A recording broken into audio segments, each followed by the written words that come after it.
Se realizará la conferencia magistral Portabilidad de datos personales en los trámites gubernamentales, para lo cual cedemos el uso de la palabra a la comisionada del Info, Elsa Viviana Peralta Hernández, quien moderará estas conferencias magistrales. ¿Qué tal? Muy buenas tardes ya a quienes nos continúan acompañando en esta mesa tan interesante que inicia en esta tarde y que pues será muy importante que escuchemos con atención porque el tema de portabilidad se está convirtiendo dentro del tema de datos personales un tema de mucha inquietud. Pero además tengo pues dos estrellas en el tema, dos estrellas en el firmamento que desde luego uno ya muy conocido por todos nosotros, que yo digo que es el rockstar de la transparencia en la Ciudad de México, que de verdad es fundador, es un honor para mí estar en esta mesa con quien ha hecho tanto por el acceso a la información en la Ciudad de México. De verdad es que aprovecho, Oscar, para, como todos los micrófonos en los que he tenido oportunidad de coincidir contigo, pues para rendirte un pequeño homenaje por toda la labor que tú has realizado y porque gracias a ti, pues todos los que estamos aquí presentes desde hace algunos años, estamos muy interesados en el tema de acceso a la información y ahora también en el tema de datos personales. Te doy la más cordial bienvenida y te agradezco mucho que estés aquí con nosotros. De la misma manera, tengo a otro rockstar, pero ya más joven, ¿no?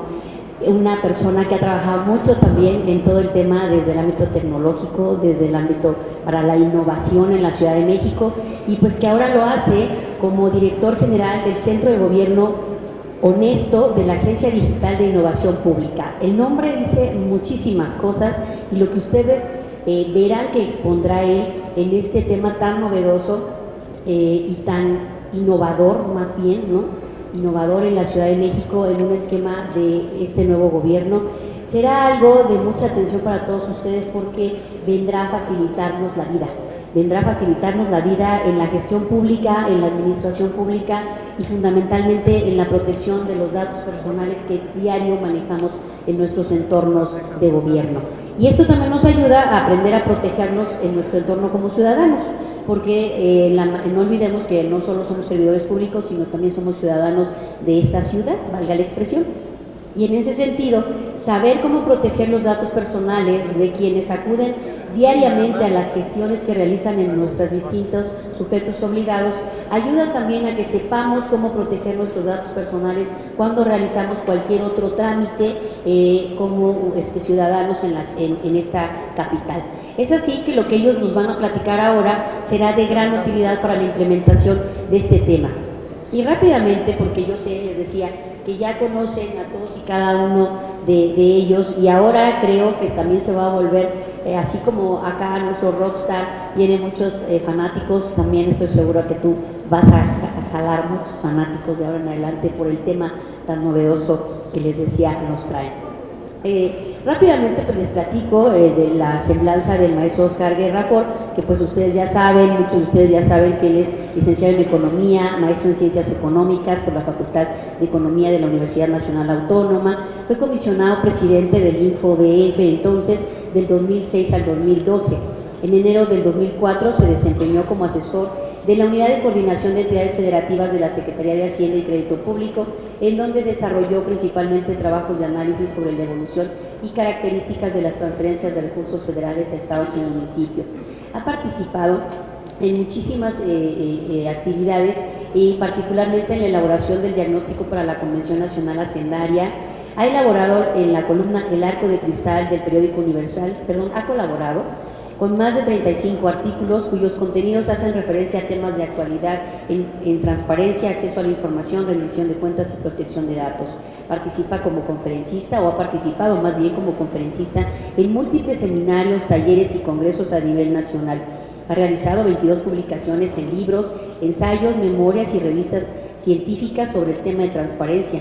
Desde el 2007 imparte la Cátedra de Economía Política de la Transparencia en la Facultad de Economía de la UNAM, la cual tiene por objeto dotar a los estudiantes de los elementos teórico-prácticos del valor de la transparencia y el derecho de acceso a la información pública. Pero les decía, fundamentalmente, lo que él realizó en el Info, creo que es una de las cosas que yo destacaría más de su currículum como presidente y como impulsor de todo lo que conocemos como la plataforma, de todo lo que conocemos como los sistemas que se manejan en el INFO Ciudad de México, el tema de capacitación, el tema de evaluación, la protección de los datos personales, que es algo que adoptó también el órgano garante en su momento, y demás actividades que no me alcanzaría el tiempo y le quitaría el tiempo para exponer en esta mesa, pues es, creo yo, que uno de los logros que más destacaríamos en el instituto. Y por su parte, y también igual de impresionante por su juventud, es el currículum que también voy a leer brevemente de Javier Berain. Les decía, él es director general del Centro de Gobierno Honesto de la Agencia Digital de Innovación Pública de la Ciudad de México. Él es licenciado en Relaciones Internacionales por el Instituto Tecnológico de Estudios Superiores de Monterrey y maestro en Política Pública Comparada en la Universidad de Edimburgo, en Escocia. Se ha desempeñado como encargado del despacho de la Unidad de Apertura Gubernamental y Cooperación Internacional de la Secretaría de la Función Pública, siendo responsable del diseño o implementación de las políticas públicas en materia de gobierno abierto, transparencia y participación ciudadana del Gobierno de la República, así como de los asuntos internacionales de la Secretaría. Asimismo, fungió como director de Participación Ciudadana y Gobierno Abierto en la Procuraduría General de la República. En el sector no gubernamental fue coordinador del Programa de Transparencia Mexicana, Capítulo Mexicano de Transparencia Internacional y director de Arena Ciudadana. Bienvenido Javier y bienvenido Óscar a su micrófono. Y por razones de logística, daré primero el uso de la voz a Óscar Guerra para que nos haga su exposición y en segundo lugar lo hará nuestro amigo Javier. Muchas gracias y bienvenidos a los dos. Yo les sugiero vayan preparando sus preguntas porque sí habrá ocasión de hacer algunos cuestionamientos muy interesantes sobre los temas. Muchísimas gracias y adelante. Gracias, muy buenas tardes. Muchas gracias a Viviana por la presentación. No creo esto de rockstar, pero vamos a hacer nuestro mejor esfuerzo.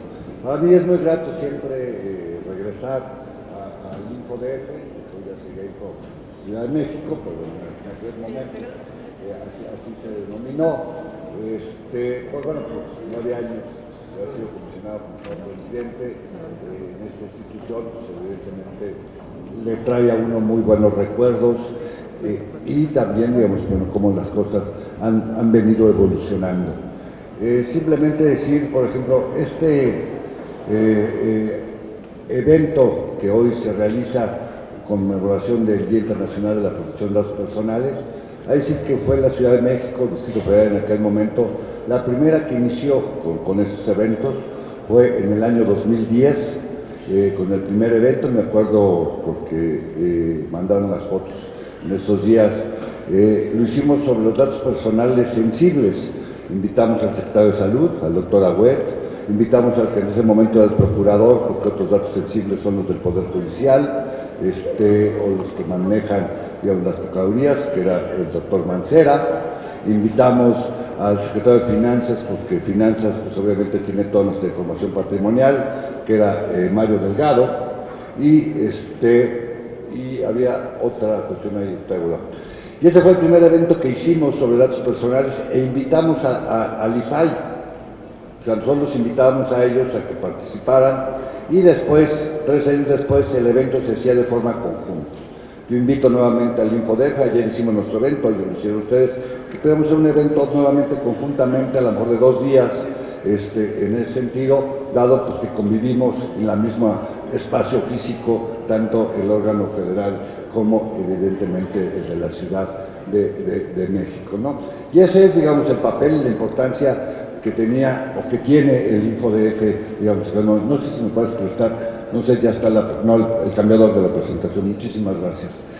Traigo una presentación, yo sé que el tema es portabilidad y por eso pedí hablar primero en el programa, porque va a ser más general, y me imagino que acaba de ser una cosa mucho más específica de cómo se está viendo y las diversas políticas tecnológicas con el objeto de garantizar un gobierno honesto y de garantizar, digamos, la agilidad de trámites, etcétera, etcétera. Bueno, simplemente los antecedentes ya se han mencionado por los expositores, me voy a parar, perdón, por los expositores. En nuestro país hemos tenido 4 reformas constitucionales ligadas al acceso y datos personales, porque muchas veces han venido juntas. La primera, reforma es en junio del 2007, ¿sí? donde se abren 8 principios que debe contener el acceso a la información, y es la primera vez que se habla de la protección de datos personales. Sí es cierto que las leyes de acceso existían del 2002 y había un pequeño capítulo que era información confidencial, porque evidentemente cuando la gente solicitaba información se le decía que había la posibilidad de alguna información no entregarla, y esta tenía 2 vertientes: aquella que es reservada y se ponían los supuestos, o se ponen los supuestos de reserva, como puede ser un expediente judicial que no ha causado estado, o algo que pueda poner en riesgo la vida de una persona, sí, por poner algunas. Pero también se hablaba de otra, que es la información confidencial, aquella información que concierne a una persona identificable, ¿sí? Debe ser testada siempre y cuando no sea un servidor público, ¿sí? Hay información pública que puede poner en riesgo o simplemente es de la persona. Entonces se hablaba de honor confidencial, y la forma en que se entrega la información, como ustedes lo saben, cuando hay información confidencial y hay información pública al mismo documento, que suele suceder en muchísimas ocasiones, se hace una versión pública y se testa lo que es la información confidencial y se deja todo el contenido. Eso era lo que tenía las leyes, y era como se veía los datos personales. Era el único asunto, y solo se le veía como una restricción o un limitante a lo que era el acceso a la información pública. Bueno, en el 2007, con una reforma que nos tocó impulsar en el Congreso de la Unión, encabezada por Lujambio, en aquel momento presidente de IFAI, y la cual fue una reforma muy importante porque vino de lo local a lo nacional. Fue una reforma que apoyaron el gobernador de Chihuahua, así se le llamó después la Iniciativa Chihuahua, el gobernador de Jalisco, la gobernadora de Zacatecas, Amalia, recuerdo perfectamente, el gobernador de Veracruz, y en aquel momento el jefe de gobierno de la Ciudad de México, del Distrito Federal, que era el licenciado Alejandro Encinas. Ellos apoyaron esta reforma y fue quien la llevó al Congreso, y esa reforma lo que hacía era especificar en qué consistía el acceso a la información, pero también en qué consistía lo que serían los derechos ARCO, el acceso, ratificación, cancelación y oposición, y también se hablaba de la conservación de archivos en ese sentido, y que esos principios deben estar presentes en todas las leyes del país. Se dio un año para que se homologaran las leyes y esos 8 principios ahí se pusieron. Bueno, luego en el 2009, porque vamos al tema que nosotros, que es datos personales, hay otra reforma al artículo 73, ¿sí?, de la Constitución, el cual le otorga a la posibilidad de que el Congreso de la Unión pueda legislar en materia de datos personales en posesión de particulares. ¿Qué quiere decir? Que antes del 2009 cualquier particular podía hacer con los datos que le entregábamos nosotros, una telefónica, un sanatorio privado, una institución bancaria, podía hacer con los datos que nosotros le entregamos lo que quería. No había nada que normara, digamos, esa posibilidad, no había la protección. Podría uno a lo mejor irse después a un juicio civil si había un mal manejo, pero digamos, no había parámetros legales para este tipo de cuestiones. Hay que decir algo muy importante. Entre el 2007 de esta reforma, cuando el Distrito Federal se homologa a la reforma del 2007 en acceso, y es el 5º estado, una ley de protección de datos personales. O sea, el Distrito Federal tenía la primera ley de datos personales en posesión de sujetos obligados en el 2008, antes que se reformara la Constitución para lo privado, porque ya lo permitía la Constitución o lo señalaba la reforma del 2007. Bueno, luego en el 2009 igual, y por eso el INAI le puso a este evento de este año a 10 años, del 2009 al 2019, 10 años en los cuales este país empezó a contar con leyes en materia de datos personales. Tenemos 2 vertientes en los datos personales: la de los sujetos obligados, sector público, ¿sí?, si federal, estatal o municipal, ¿sí?, y el sector privado. En el país tenemos alrededor de 9,000 sujetos obligados, o sea, dependencias públicas del orden federal, estatal y municipal, que están todas en la Plataforma Nacional de Transparencia. Y tenemos del sector privado, según el Censo Económico del INEGI, 4 millones de empresas que manejan, procesan, ¿sí?, y hacen tratamiento de datos personales. simplemente para ver la dimensión de estos dos sectores, digamos, en nuestro país, ¿sí? Bueno, en el artículo 16 se reconoce el derecho fundamental a la protección de datos. Y luego la del 14 se les da autonomía a estos órganos que garantizan el acceso y los datos personales, que son los tuyos. Bueno, el artículo 16, algo muy que a veces se nos olvida. Todo derecho, aunque sea un derecho fundamental, como lo es la protección de datos personales, es un derecho que no es absoluto, es relativo y tiene excepciones. Y voy a decir ahorita una discusión que nos acabamos de echar en Sinaloa, muy buena sobre este asunto, y de cuáles son. O sea, pueden hacer tratamiento de mis datos pueden hacer tratamiento sin mi autorización, utilizarlos para lo que ellos consideren pertinente por motivos de seguridad nacional, por motivos de disposición de orden público, por seguridad o salud pública o para proteger los derechos de terceros. Voy a poner el ejemplo de disposición de orden público. Hay en la Ley de Acceso a la Información, en la general y en la de los estados, porque están homologadas, dice que se deben de publicar el padrón de socios o agremiados de los sindicatos que reciben recursos públicos, por ejemplo. Y la Ley de Datos Personales establece que el nombre, bueno, que el estar sindicalizado es un dato y lo pone sensible, porque puede generar discriminación, etcétera, etcétera, ¿sí? Es un dato, y así lo dice la ley, de datos de particulares, porque los sindicatos son parte de la ley de datos de particulares. Pero la ley de acceso hace eso, ya le dice, oye, entonces no puede ser, no, pues es una obligación de trabajo, no la voy a publicar porque la ley dice no. Sí, eso dice la ley, pero la ley habla de una excepción, y la excepción, una disposición de orden público, y la ley de transparencia es una disposición de orden público, ¿sí? Y entonces, aunque la ley de protección lo diga, finalmente hay un limitante, hay una excepción, ¿sí? Y bueno, obviamente están las otras razones.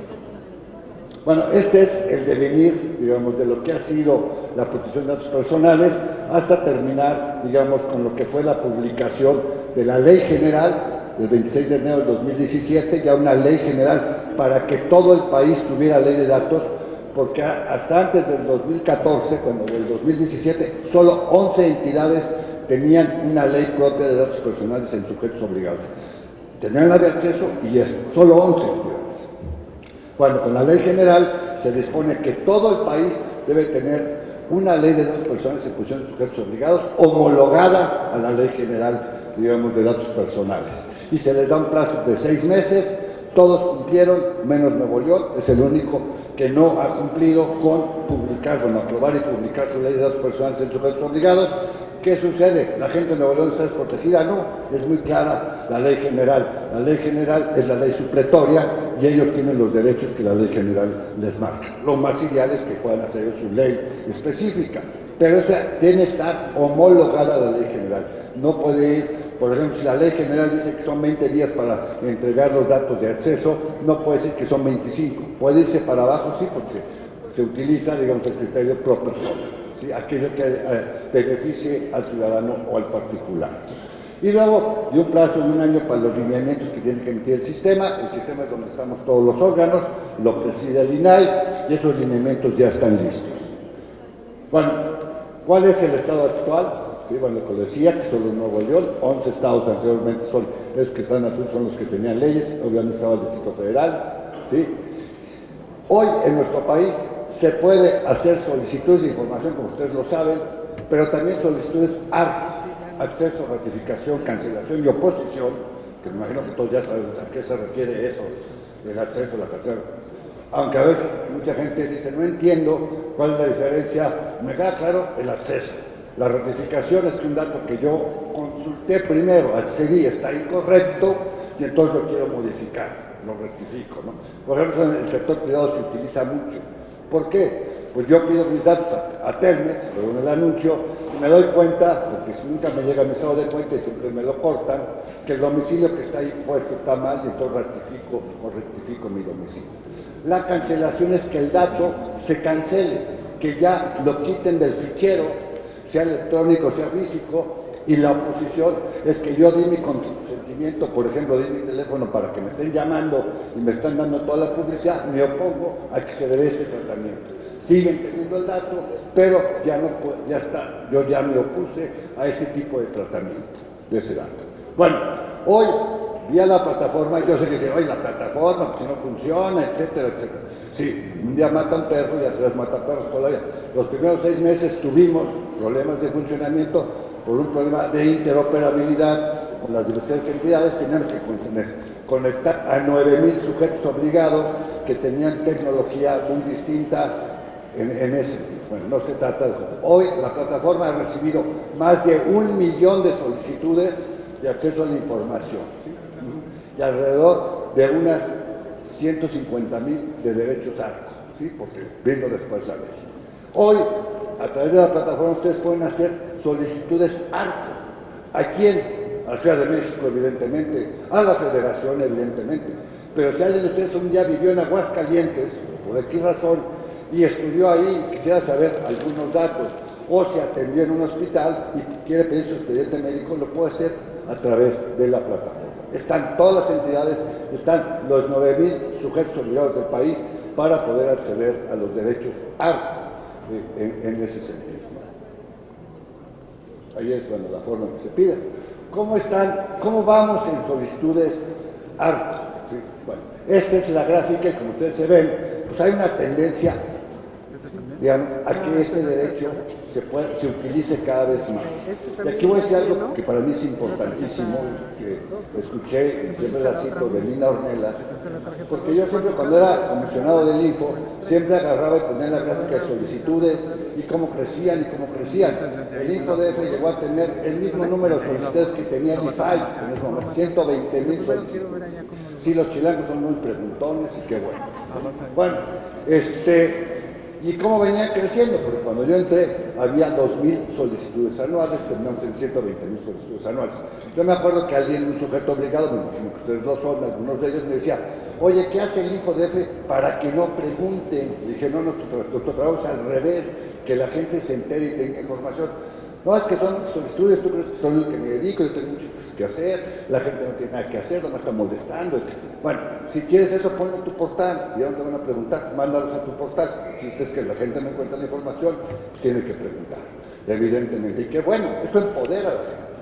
Bueno, esta es la tendencia en datos personales. Ustedes se dan cuenta, el año pasado tuvimos casi 40,000. Estamos alrededor de las 40,000 solicitudes en los últimos años. Veníamos de 1,200 al año. Pero esto, a diferencia del acceso, y esto es para mí la cosa más importante, es que el acceso a la información, los que utilizan este derecho es porque así lo han decidido. Yo quiero una pregunta, o yo me asumo un portal, etcétera. He decidido hacerme de información para determinadas cuestiones, que eso a mí no me interesa, digamos. No tengo que decir, oye, ¿por qué preguntas? ¿Para qué quieres esto? La gente puede preguntar por cualquier motivo o razón que él considere en ese sentido. A lo mejor por chismoso, sí, por chismoso, por estar molestado, sí, lo puede hacer. Es un derecho fundamental y constitucional. Pero es a voluntad. Aquí el derecho ARCO, que la ratificación, cancelación o oposición, la gente lo pregunta cuando tiene una necesidad específica. Quiero mi expediente médico para que me puedan dar una segunda consulta. Quiero mi hoja de servicios porque quiero ver el asunto de mi pensión. Les digo, los otros son los más usados en ese sentido. O quiero conocer mi expediente laboral, ¿sí? Eso tiene una necesidad específica para un fin específico, porque a diferencia del acceso, aquí sí tiene que identificarse, ¿sí?, a la hora de entregar la información, para saber que evidentemente es el titular, ¿sí?, de esos datos, porque no se los puede entregar a nadie más. En el sentido, solo cuando puede ser cuando hay, digamos, una cuestión legal, digamos, de un juez, etcétera, que le da la representatividad a alguien, ¿sí?, en ese sentido, sí, pero siempre es, digamos, al que detenta la propiedad de esos datos. En ese. Pero eso, una necesidad. Pero el acceso a la información lo utilizan, o ese derecho, quien quiere. En el caso del derecho a la protección de datos personales, es a todos. A lo mejor desde que yo nazca hasta me muera, no voy a hacer una solicitud ARCO, porque no tengo ninguna necesidad para hacerlo. Pero eso no exime de que los órganos garantes, los sujetos obligados, tienen la responsabilidad, ¿sí?, por la Constitución, de cuidar mis datos personales, de los datos que yo les di, no los utilicen para otra finalidad, si no es para las que se los di. En ese sentido. Y si eso es, a lo mejor voy a utilizar el derecho, pero no para hacer datos, sino para hacer denuncias de un mal uso de los datos.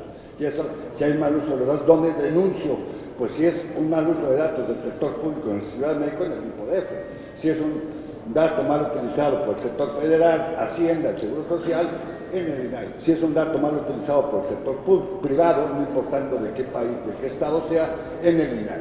En ese sentido. Bueno, este es cómo están los recursos de revisión, o sea, de la gente que hace sus solicitudes ARCO, ¿cuántos de esos se quejan de que no les respondieron bien o no les respondieron, no les dieron lo que ellos pidieron?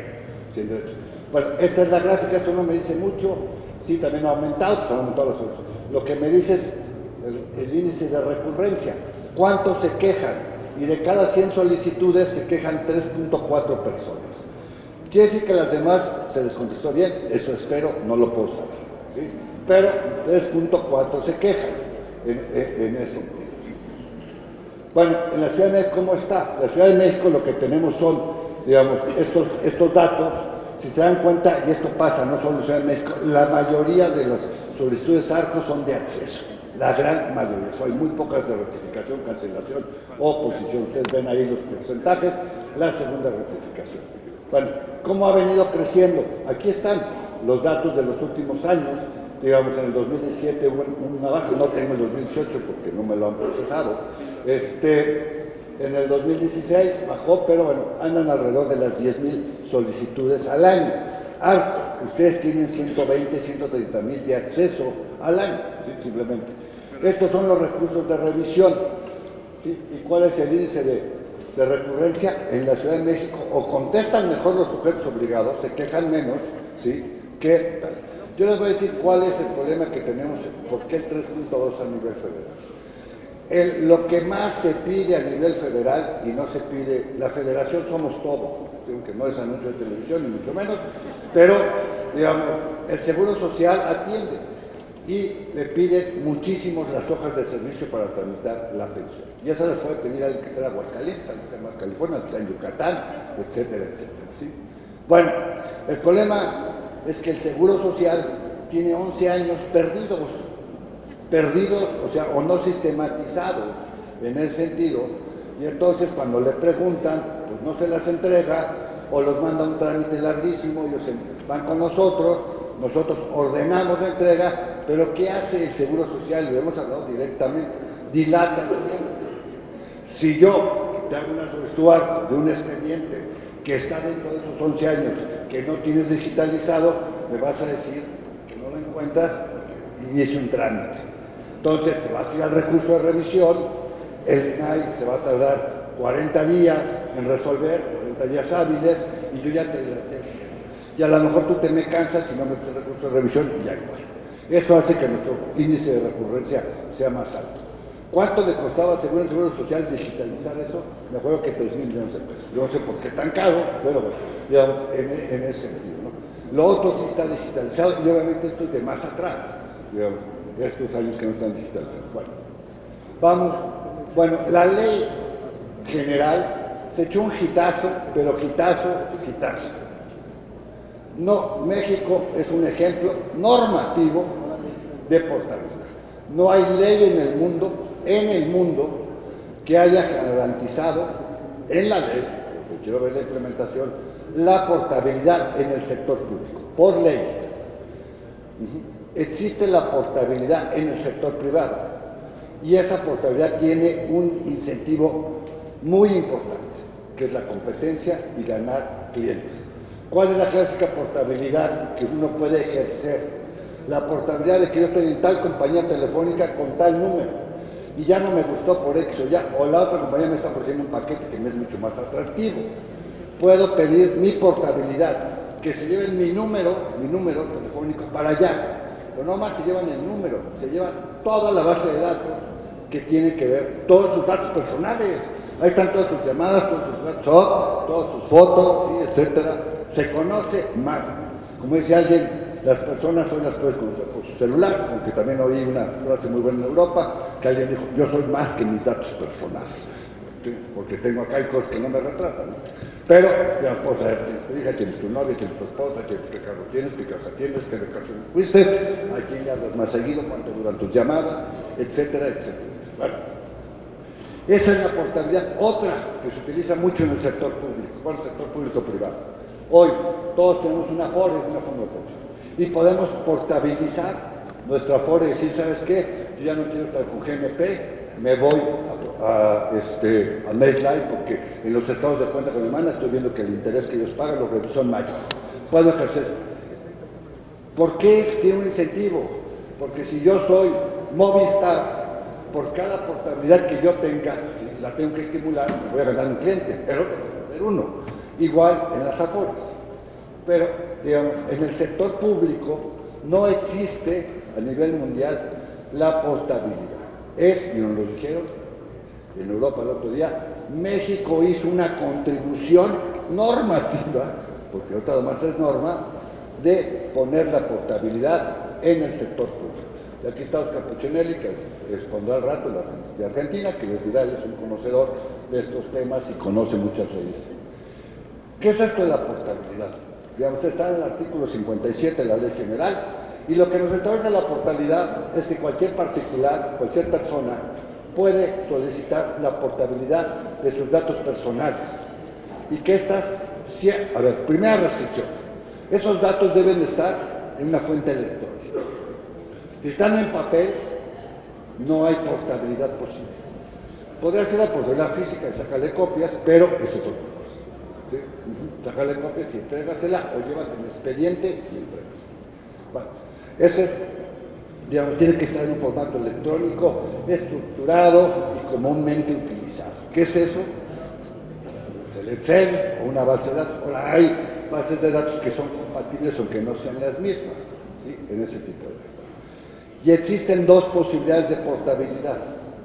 La directa, ¿sí? Que es, yo necesito mi expediente médico, o necesito mi software. Primero, el expediente médico debe estar electrónico. Yo sé que la Ciudad de México ha avanzado, pero no hay, digamos, que todas. Yo ahorita vamos al hospital de aquí en la esquina y cuánto que no tiene los expedientes médicos. Si los tiene físicos y sabe dónde están, me doy de santos. De santos. Pero bueno, todos decimos que el expediente electrónico, eso es una maravilla cuando se ve. O sea, imagínense poder acceder al expediente electrónico a alguien que por un problema del extranjero le pase algo, inmediatamente puedan conservar.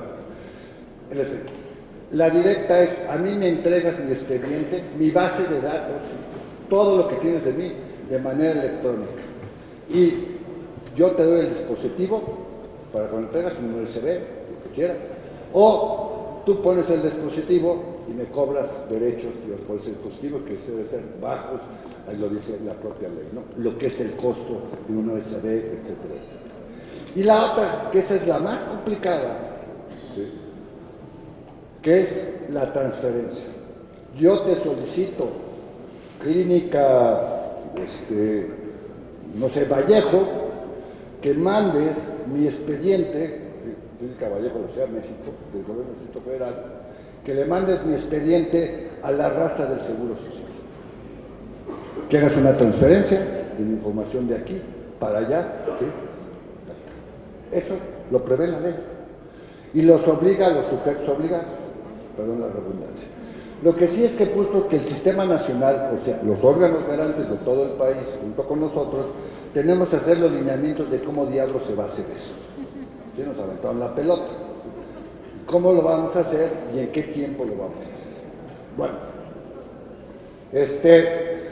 y obviamente, para que yo pueda enviarte información de una persona que me pidió la portabilidad a ti, ¿sí? Ahí lo dice ya los lineamientos, el receptor y el transmisor es el que lo tiene, evidentemente el receptor es a quien se lo voy a enviar, ¿sí? Debe haber interoperabilidad entre esas instituciones. Palabra clave ahora. Hoy que en México se ha dado que el sistema de anticorrupción, el sistema de archivos, el sistema de transparencia, etcétera, una cuestión, digamos, que debe haber es interoperabilidad entre estos sistemas. Son, digamos, sistemas informáticos, acá son sistemas, digamos, que tienen objetivos y responsabilidades, pero que todos van a tener plataformas. Nosotros ya tenemos la nuestra, el Sistema Nacional Anticorrupción tendrá la suya, que la está construyendo, el archivo sí, pero si no se hablan entre ellos, nosotros estamos trabajando con los de anticorrupción, pero ellos me dicen, quiero que me lo des así, ¿no? Yo lo tengo así, etcétera, etcétera. Pero bueno, debe haber interpolaridad, ¿sí? Y una transmisión. O sea, yo los tengo, los transmito, ¿sí? Transmisor, receptor, interoperable. Interoperable es que se hablen entre ellos, que haya posibilidad de que se puedan hablar. Bueno, los lineamientos tampoco, la ley no estableció los plazos. O sea, todo nos aventó. O sea, nos dijo, ay, mira, esta novedad está padrísima, hay que meterla en la ley y que el sistema vea cómo diablos se hace, cuánto tiempo. Y estos son lo que utilizamos, pues los mismos tiempos que tiene el arco. ¿Sí? Entonces utilizamos lo de la ley general y si una ley estatal reduce el plazo porque no puede ampliar, esos serán los mismos plazos para la portabilidad. Bueno, y el sistema se dio un plazo, dos comisiones, la de tecnologías, la cual es un servidor, y la comisión de datos personales, pusimos a trabajar, hicimos estos lineamientos, y dónde diablos se va a hacer la portabilidad. Pues tenemos una cosa que se llama Plataforma Nacional de Transparencia, donde yo ejerzo mis derechos ARCO. ¿Sí? Ahora, también los puedo ejercer físicamente, pero electrónicamente. Bueno, si está la plataforma, pues este derecho, que esa es una primera discusión, la portabilidad es un nuevo derecho y entonces ya no es ARCO, sino es ARCOP con la P. Hay unos que van por esa tendencia, yo no voy por esa tendencia, pero se me hace que es un asunto conceptual. Para mí es una modalidad de acceso. ¿Sí? O sea, está dentro de acceso, lo más que es una modalidad específica, el de la portabilidad. Y otros, para ellos, es un quinto derecho. O sea, acceso, realización, cancelación, oposición y portabilidad. Bueno, eso, cuando nos pongamos de acuerdo, les avisamos, es lo menos importante. Bueno, entonces, bueno, pues que se haga, no, luego me levantaron a mí, oye, ¿cuándo nos haces en la plataforma la portabilidad? Espérate. Pues ya se las hicimos, a pedido, etcétera, etcétera. ¿Sí? Pues ahora sí, como vieron que está funcionando, pues ahora sí hasta la portabilidad. Pero ahí hay también otra diferencia, ¿sí? Que ya la solucionamos de alguna forma y se la vamos a plantear al Consejo Nacional de Transparencia. Ya estoy terminando. Esta es, ya está desarrollada, ya está en pruebas, ya les metimos a producción una vez en la noche para que se den cuenta, en el ambiente productivo. Y entonces va a estar acceso, cancelación, ratificación, oposición y portabilidad. Pues yo pido portabilidad, quiero portabilidad. Te va a preguntar, ¿quieres acceso directo o transmisión de datos? No, acceso directo, ¿qué quieres? No, pues quiero que me des mi expediente médico. Luego la pregunta, ¿yo pongo el dispositivo o tú traes el dispositivo? Yo lo pongo, tú lo traes. Y los costos de los dispositivos genéricos. Los dispositivos también dependen de la cantidad de información que hay ahí y que quepa. Darlo claro. Bueno, creo que todo cabe en un USB, ahora es un USB, no tampoco creo que haya bases de datos de una persona tan grande, a saber. Eso también será. Y obviamente, por ejemplo, como todo, ya lo pido, si hay un formulario, evidentemente para pedir, especificar lo que quiero, etcétera, etcétera, dar todas las cosas. Puede haber la posibilidad de que yo no fui claro en qué quiero. Existe la posibilidad, como siempre, de la prevención. Te prevengo, oye, no entiendo bien esto, que me dices que esto, que tal, o lo de dispositivo no te entendí. Te prevengo, me contesto la prevención, me desahogas la prevención, paso a hacer o veo que lo que me estás pidiendo y veo los plazos que me puso el sistema muy cortitos, te pido ampliación porque eso a mí me lleva más tiempo. ¿Sí? Localizarlo, etcétera, grabarlo, tiene esa posibilidad igual, ¿sí? Y también la de pago de derechos. Entonces es como una solicitud. Y está la otra, que esa es donde está la discusión, ya resuelta. Transmisión de datos. No, yo quiero transmisión de datos. Entonces quiero mi expediente médico, que me lo pases del ISSSTE, tal clínica, al Seguro Social, tal clínica, o del ISSSTE fulano al otro ISSSTE. La plataforma da la posibilidad, esto no lo hemos discutido, bueno, sí lo hemos discutido, pero no, va a estar, de que a lo mejor yo pueda pedir portabilidad de una clínica en Aguascalientes a que me la aporte o la transmita a una clínica en Yucatán. Los sujetos obligados ahí están, los dos están, ¿sí?, en la plataforma. Pero bueno, ahorita se está coincidiendo en los mismos estados, de un hospital de un estado a otro, de ese mismo estado. Bueno, o de una escuela, pues, digamos, dos pruebas que ha hecho el Estado de México es portabilidad en el sector salud, expediente médico, y otra portabilidad en el sector educativo a través de la historia académica de alguien mandada a la historia a otro lado, porque se cambió de escuela, ¿sí?, en ese sentido. Bueno, entonces, ¿cuál es la discusión? La discusión es, yo pido que sea transmisión de datos, doy todos los datos, ¿sí? Ajá. Bueno, ahí también yo llevo un control de todas las solicitudes que he hecho en la plataforma de datos personales. Puedo tener algunas de acceso, otras de verificación, y puedo tener también de portabilidad, llevo el control. Cuando el tiempo se agota, ¿sí?, y no hubo ampliación, o el tiempo cuando se agota, la plataforma, igual que en acceso, igual que en datos, pierde la posibilidad de enviar una queja e interponer un recurso, porque también si hay incumplimiento en portabilidad puede haber recursos, digamos, para que el órgano garante resuelva. Bueno, esta es la de transmisión.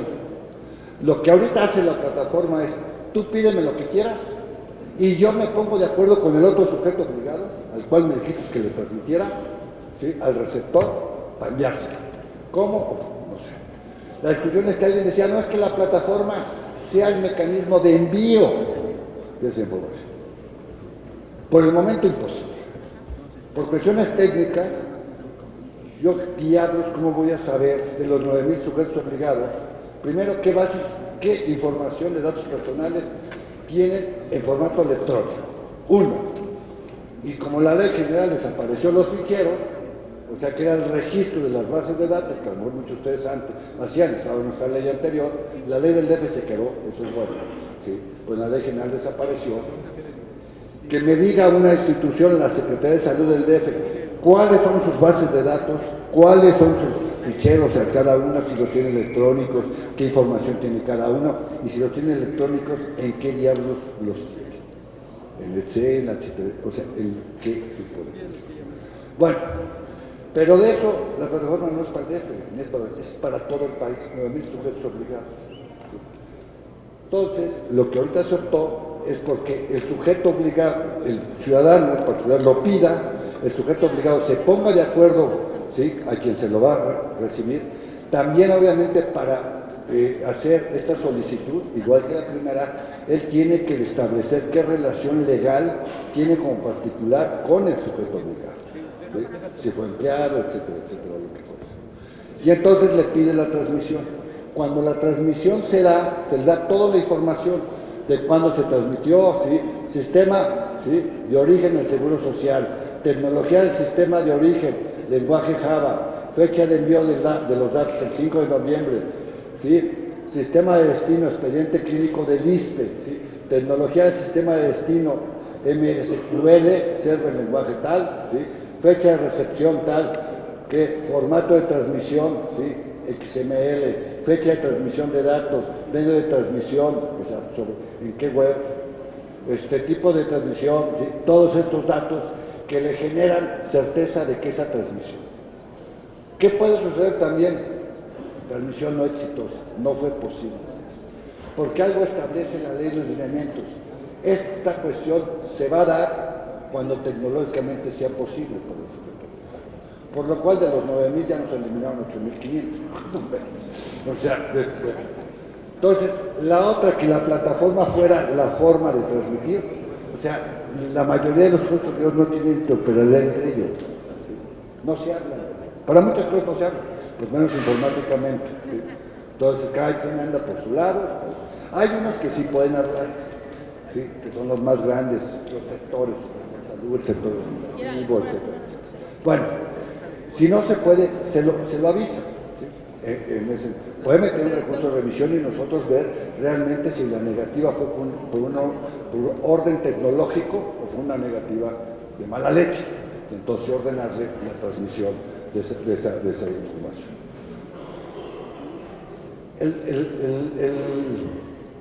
Este formato, bueno, este desarrollo informático que se hizo para la federación, ahorita es compatible con 11 estados, porque se conecta con el Infomex otra vez, igual que las solicitudes, para hacer, digamos, Los otros 22 estados tienen que desarrollar una cuestión, entre ellos está la Ciudad de México. ¿Por qué? Porque ya han movido su Infomet, y entonces no hay interoperabilidad plena entre la plataforma, entre este sistema y sus Infomet.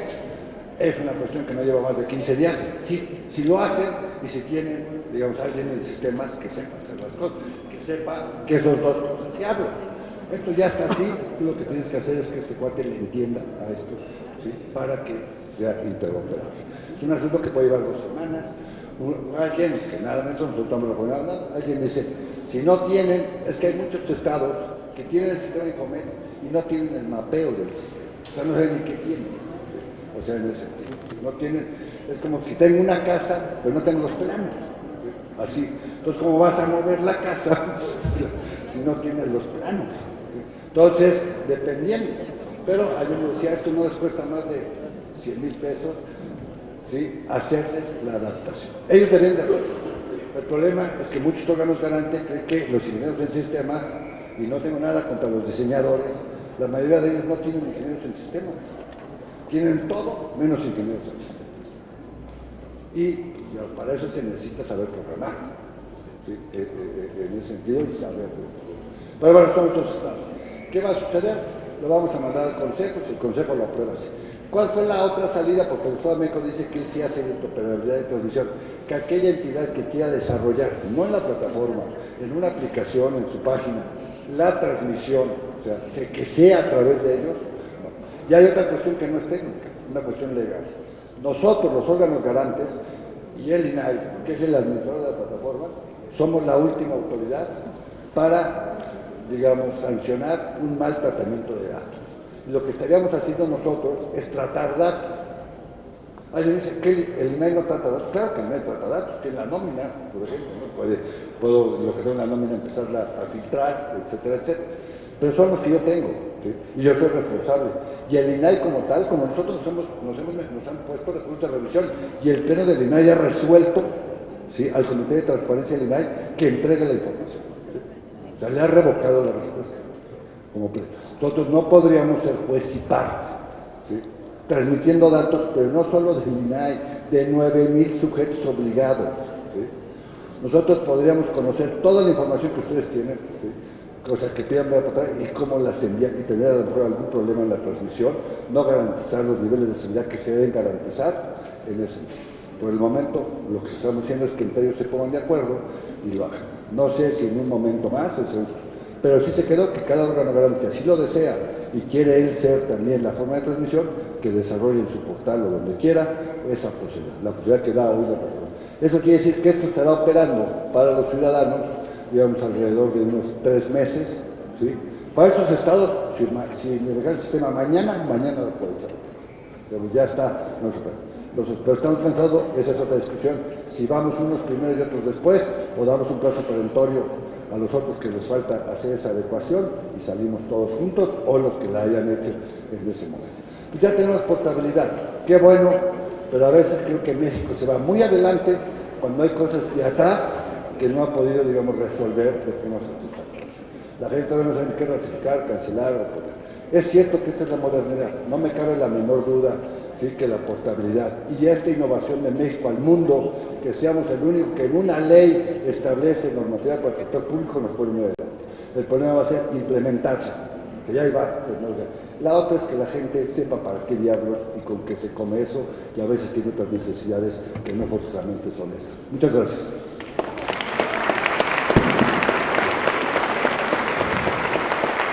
Muchas gracias, Óscar.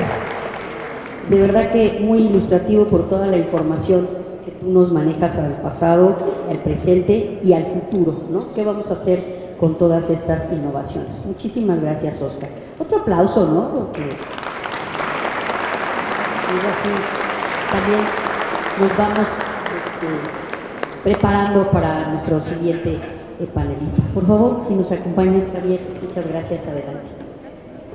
Muchas gracias por la invitación, muchas felicidades, comisionado, por esta ilustración de el camino que ha transitado México desde hace muchos años para llegar al punto donde estamos, y que nos va a permitir tener una tierra fértil para cosechar muchos frutos que espero ahorita pueda ahondar un poquito más y les pueda explicar sobre qué va la Ciudad de México en tema de portabilidad de datos. Y agradezco mucho a la comisionada la invitación a venir a exponer los planes de la Agencia Digital de Innovación Pública, al comisionado presidente, a la comisionada, a los demás comisionados que no los veo por aquí, pero seguro por aquí andan. Muchas gracias por la invitación. Y yo me quisiera enfocar específicamente en responder una pregunta. ¿Y esto como para qué o qué? Porque sí, está muy bien que tengamos 4 reformas constitucionales, que tengamos un marco jurídico que vaya muy a la vanguardia, pero esto como ¿para qué? ¿Por qué?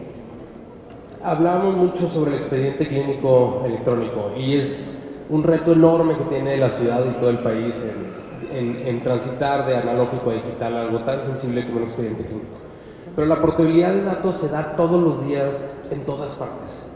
Y hoy, lo dijo muy bien el comisionado, se hace de forma analógica. Tienes que andar cargando con papeles para todos lados. En el registro, aquí, te van a pedir una identificación. Ahí le estás dando una identificación. Este es un edificio de gobierno. Y supongamos que esto sería la Secretaría de Bienestar, en lugar de un museo. Y tú vas a pedir que te inscriban en un programa social. Y el mismo gobierno te dice, una identificación oficial.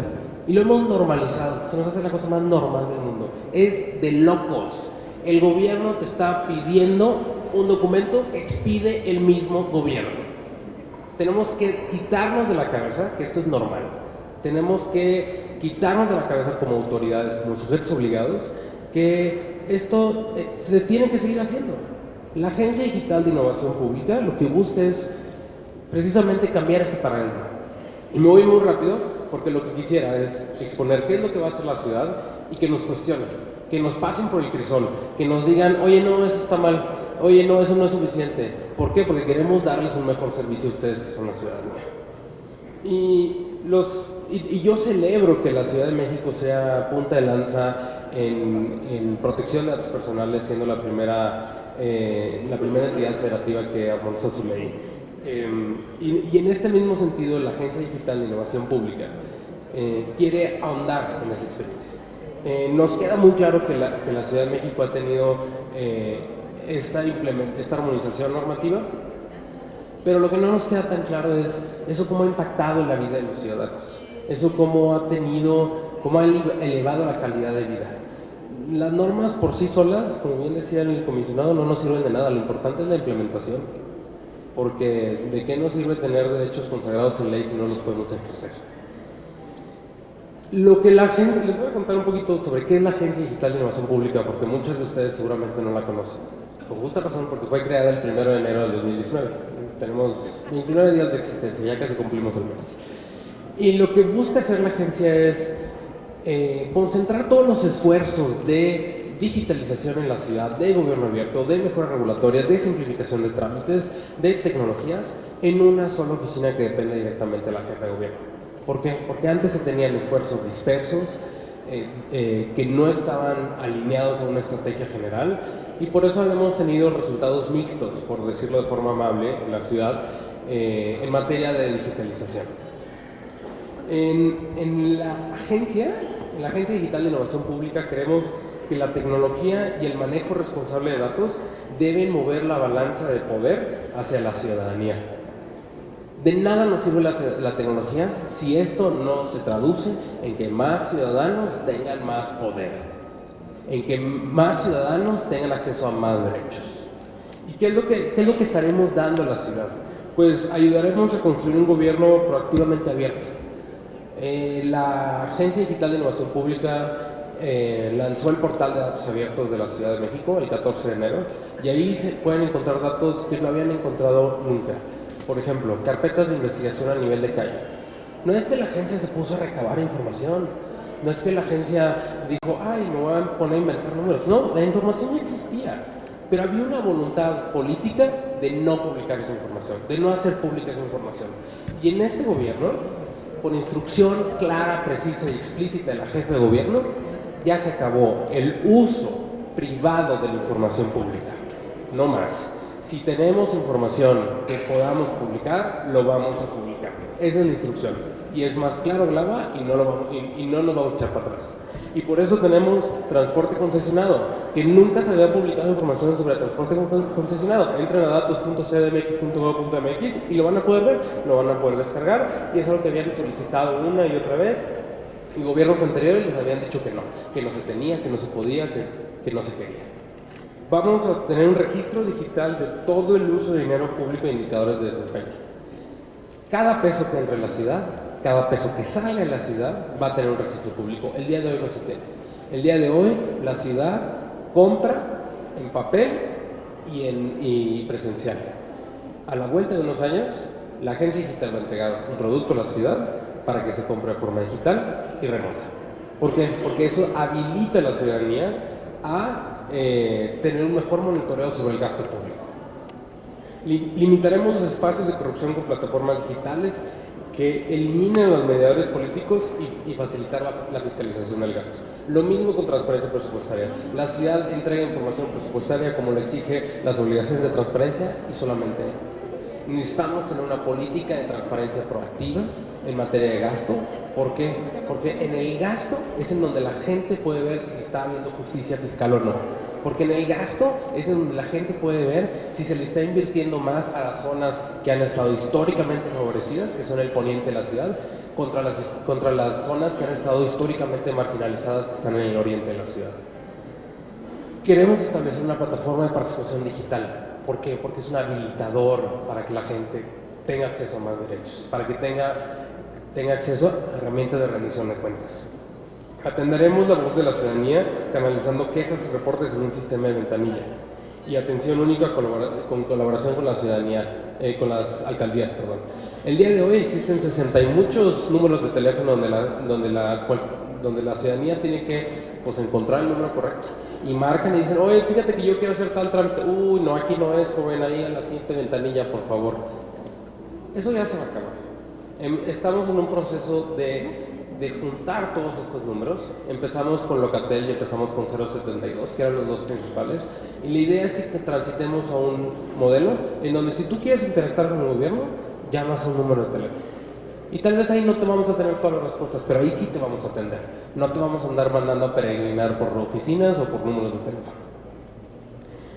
Trabajamos por un servicio público más eficiente, normalizando las compras tecnológicas en la ciudad.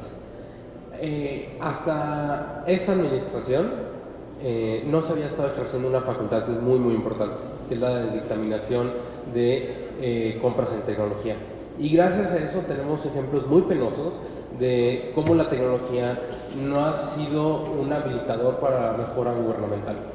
Tenemos cámaras que las manejan el C5 en las calles, que todas las hemos visto, y las cámaras no se hablan entre sí porque son de proveedores diferentes, porque quien hizo las compras no se le prendió el foco, o no quiso, o alguna razón que dijo, ay, pues no es necesario que el sistema de cámaras funcione como un sistema, entonces que haya varios sistemas. Esa es una problemática enorme. Impulsaremos mejores políticas mediante el uso estratégico de la información para toma de decisiones y la evaluación de las mismas. No podemos hacer políticas públicas porque se escucha bien, porque parece que es una buena idea. No. Tienen que ser políticas basadas en datos, políticas basadas en evidencia. Y es políticas de la forma más transparente posible. Por eso tenemos un portal de datos para que la gente vea que las decisiones que tomamos, con base en datos que la ciudadanía también tiene acceso, sean las correctas. Y por último, que es lo más importante para el tema que nos ocupa hoy, es que reduciremos el tiempo y el costo de interacción que tiene la ciudadanía con el gobierno. Y a lo mejor ustedes van a respirar mucho con lo que les voy a contar, pero de principio a fin, la ciudadanía tendría que iniciar, gestionar y finalizar, completando o aplicando un trámite gubernamental de forma remota. Habrá gente que no quiera, y es totalmente válido, y a esas personas vamos a atender en ventanilla, no se les puede batear. Pero quien no quiera ver la cara al servidor público tiene todo el derecho de no ir a la oficina, de no perder el tiempo. ¿Por qué? Porque la verdad es que nos estamos enfocando en poblaciones que han estado históricamente marginalizadas. Una cosa que tenemos muy muy clara en la agencia digital es que las herramientas que dirigimos, que hacemos, y se puede confundir muy fácilmente, sí, las cosas digitales y las plataformas y las apps y el desarrollo, no sé qué. Perfecto, vamos a hacer eso siempre y cuando tengamos un target muy específico, que son poblaciones históricamente marginalizadas, porque son A, las que más interacción tienen con el gobierno, y B, las que más necesitan de esa interacción. Y si le agregamos un pilón, son las que menos tiempo tienen para interactuar. Nuestros productos no son para un hombre blanco heterosexual de clase alta que vive en Polanco, que tiene un Apple Watch, que tiene un iPad. Si le sirve, qué bueno, está perfecto. Nuestro target es esa persona que necesita acceder a beneficios sociales y que no se puede dar el lujo de pedir un día en el trabajo para poder ir a hacer el trámite que necesita hacer. Nuestro target es esa mujer que tiene una doble jornada, porque va al trabajo y en la tarde cuida a los hijos. Nuestro target son poblaciones LGBTI, son poblaciones de clase baja, son jóvenes, son grupos vulnerables, porque son las poblaciones que más interacción necesitan tener con el gobierno y que más revictimizadas son cuando las mandamos a hacer diferentes trámites.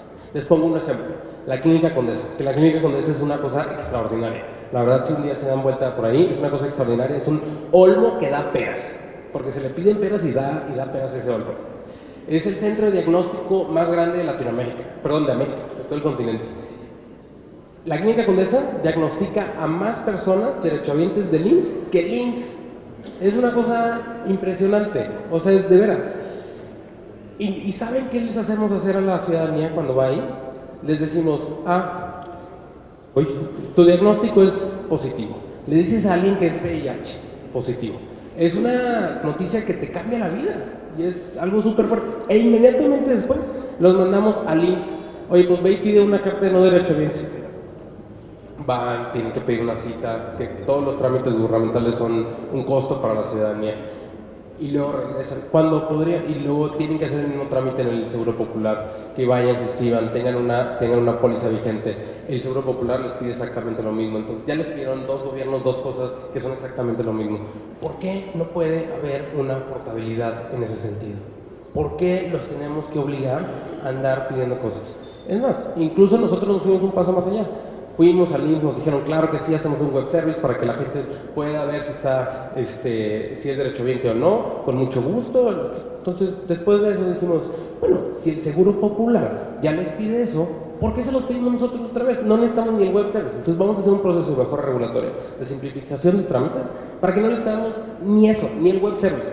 O sea, no solamente no los vamos a mandar a una ventanilla, ya no lo van a tener que hacer ni en línea. Ese es el trabajo que tiene que hacer la agencia. Tiene que ver cuáles son las mejores soluciones para hacerle la vida más fácil a la ciudadanía, para darle herramientas digitales o analógicas a la ciudadanía para tener una mejor interacción con el gobierno. Y para esto vamos a establecer una ventanilla única de trámites y servicios, que de alguna forma ya sirve el día de hoy, pero es analógica, no es digital. Lo que le tenemos que dar a la ciudadanía es un solo lugar para que haga todos los trámites y todos los servicios de todas las alcaldías y del gobierno central de la Ciudad de México. La ventanilla electrónica tiene que ser capaz de funcionar 365 días, 24 horas, 7 días a la semana. No hay un estándar menor aceptable a ese. Y la ciudadanía tiene que poder interactuar con el gobierno. ¿Por qué? Porque no les podemos cargar esos costos al ciudadano. Si el objetivo es bajar costos transaccionales con el gobierno, lo que tiene que hacer el gobierno es bajar las barreras para interactuar con él, no al contrario. Esto evidentemente nos va a tener que hacer a migrar hacia formatos digitales, porque el día de hoy pues tenemos un montón de formatos, pero formatos que se llenan, se guardan y se dejan en un archivo. Yo he ido a alcaldías en donde el registro de qué trámites se han expedido aquí se hacen en estas libretas que ya no sé cómo se llaman, sí, con libros de gobierno, ¿no? Que son libretotas grandotas, cosidas, y pues, oye, pues ponle un Excel, cuando menos, o sea, no tienes tanto registro, no sé por qué alguien dio una instrucción un día, hace, no sé, en 1983, y nunca se ha cambiado la instrucción. Lo que tenemos que hacer es empezar a migrar esta información de analógico a digital. Y lo que tenemos que hacer es identificarla, porque hay un montón de silos de información en cada una de las dependencias, en cada uno de los sujetos obligados. Y la cosa es cómo la compartimos. Y por eso lo que vamos a hacer en la Agencia Digital de Innovación Pública es un identificador digital único, que lo que busca hacer el identificador digital único es precisamente establecer un campo llave en cada una de las bases de datos donde hay información de las personas, y que a partir de ese campo llave podamos jalarlo. Ahora, la Ciudad de México, quiero ser muy claro, no tiene facultades para expedir una cédula de identidad digital, no tiene un registro, y no lo vamos a hacer, porque en parte ni lo queremos hacer, ni creemos que es necesario hacerlo. Lo que sí tiene una necesidad la ciudad es de autenticar de que la comisionada Viviana es la comisionada Viviana en efecto, que el comisionado Oscar es el comisionado Oscar al día que presenta hacer un trámite con la ciudad. Ahora, ¿cómo hacemos esto? Con los registros que ya existen, muy fácil. Y eso es una facultad que ya se tiene por ley. La Ley de Operación e Innovación Digital, que crea la agencia, precisamente nos faculta tener este identificador digital único, que lo define como un conjunto de rasgos e información inequívoca electrónica y o digital que permiten identificar a una persona física o moral a partir de mecanismos de identificación.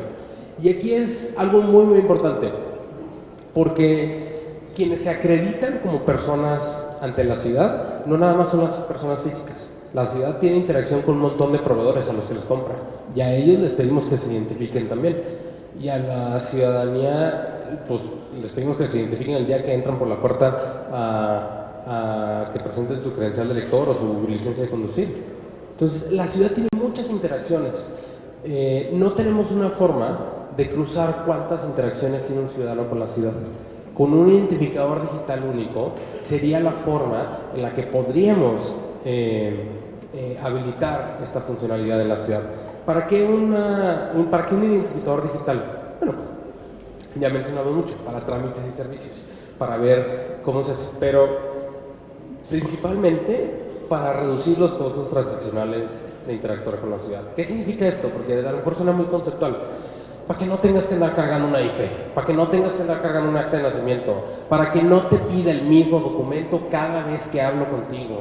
Que a lo mejor se dice, ay, bueno, pues que es tan malo es que te pidan una copia por triplicado y que si se te olvidó, pues tengas que ir al lugar de fotos que siempre están al lado de las oficinas de gobierno. Bueno, pues no tienes que sacar eso. No tienen que mandarte por fotos cuando la ciudad ya tiene tus fotos. No tienen que mandarte por un acta de nacimiento de 3 meses de vigencia cuando la ciudad te expide esas actas de nacimiento. Se ha utilizado tal vez como una medida recaudatoria. Creemos en esta administración que las medidas recaudatorias tienen que ser progresivas, no regresivas. No le puedes hacer a la ciudadanía pagar cada 3 meses, cada vez que necesita un trámite, un acta de nacimiento, nomás porque tú necesitas subir tus ingresos. No, por ahí no va. Las medidas recaudatorias están en otros lados, no en la interacción con el gobierno, no en la exigencia de tus derechos a una seguridad social, no a tu exigencia a un apoyo económico, no a tu interacción con el gobierno cuando estás precisamente en una situación de pobreza, en una situación de precariedad educativa, en una situación de lo que te guste, de necesidad. No puede ser una medida recaudatoria. ¿Para qué? Para compartir información entre entidades gubernamentales. Nosotros necesitamos un identificador digital único, porque si yo soy la Agencia Digital de Innovación Pública y yo necesito la información de cualquiera de ustedes que están allá, porque ustedes están solicitando que, pues mi nombre es Javier Vera y no te quiero dar mi IFE porque pues es un documento de gobierno, bueno, pues yo voy y se la pido al IFE. Y justamente la portabilidad me habilita normativamente para hacer eso. Para atender a estas poblaciones históricamente marginalizadas, como ya lo comenté, y para crear espacios de toma de decisión. Es muy importante con un identificador digital único que podamos tener consultas, que podamos decir, yo sí estoy de acuerdo con un paso vehicular que están haciendo aquí, o yo no estoy de acuerdo con un paso vehicular que están haciendo porque me van a hacer tráfico y no me gusta que haya tráfico enfrente de mi casa.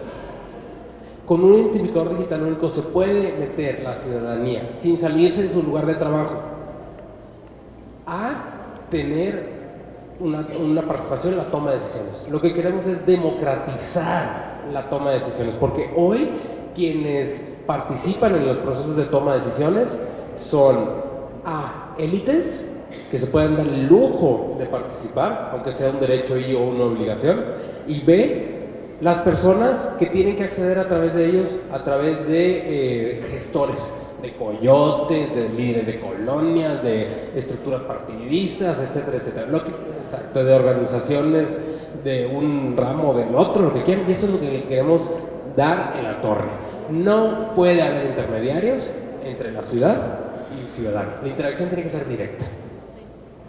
El objetivo de la identidad digital, de la identificación digital única de las personas es precisamente poner a las personas en el centro. Si no logramos poner a las personas en el centro, la identidad digital única está mal diseñada. Hay que echarla para atrás y volverla a repensar. Con esto buscamos transitar un nuevo paradigma en donde la interacción entre agencias gubernamentales sea mucho más rápida. Y a lo mejor al comisionado no le va a gustar lo que voy a decir, pero hay que buscar mecanismos alternativos a los que se expresan específicamente en los lineamientos para poder que esta interacción sea mucho más rápida. Entiendo que hay procesos que tienen que pasar a través de la plataforma, pero si en realidad queremos impactar la vida de las personas, la portabilidad, la interoperabilidad entre gobiernos tiene que ser tiene que ser mucho más rápida. No puedo esperar 7 días. No me puedo solicitar la portabilidad y luego regresar 7 días después. Hay que buscar que estos mecanismos sean en tiempo real y que sean inmediatos. No sé si alguien haya intentado alguna vez hacer un cambio de placas de una entidad a otra. Es un viacrucis, porque tienes que llevar las últimas tenencias y la Secretaría de Finanzas no te las da y que no sé qué y no sé cuánto. Tienes que dar hasta el contrato del carro que todavía no vendes. De verdad es un problema. ¿Cómo le hacemos para que cuando tú vayas a la oficina del registro vehicular o de tesorería de un estado, en ese mismo momento la interoperabilidad funcione en tiempo real? Ese creo que es un reto que todavía tenemos que abordar como Sistema Nacional de Transparencia, que tenemos que abordar como gobiernos locales. ¿Por qué? Porque al final del día nosotros nos hacemos bolas. Su chamba es exigir sus derechos y hasta ahí. Nuestra chamba es hacernos bolas para hacer efectivos esos derechos. ¿Y nosotros cómo vamos a lograr esto? Con un riel de interoperabilidad entre dependencias. Tenemos que romper los hilos de información ya. No nos podemos esperar mucho tiempo y no estamos inventando la rueda. La verdad, esto no es nada innovador. Ya se ha hecho en Estonia con un programa que se llama X-Road y nos vamos a compartir los datos y todo va a estar bien. Nomás que hay que hacerlo. La Agencia Digital de Innovación Pública tiene el mandato para hacerlo. Entonces, sí tenemos que modificar la forma en la que pensamos el gobierno. ¿Por qué? Porque ahorita la gente que tiene esa información es, no, pues es que esta información es mía, es de ese móvil. No, esta información es mía, es de ese UBI. No, a ver, no. La información no es tuya, ni de aquel, es del ciudadano, punto. A partir de que empezamos a pensar con esa premisa, las cosas van a empezar a cambiar.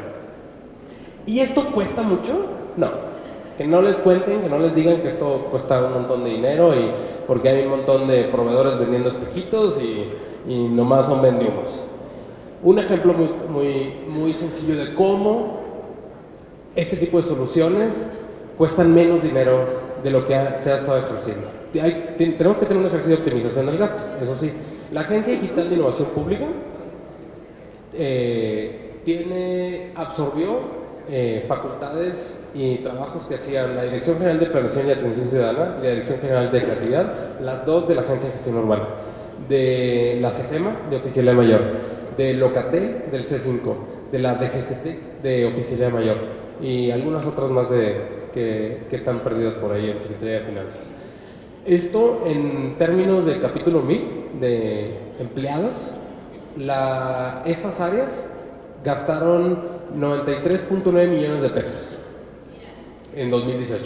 La agencia en personal va a gastar 58 millones de pesos, casi la mitad. Entonces, no solamente estamos teniendo menos personas, O sea, hay un ahorro en personal en estas estrategias de digitalización de la ciudad.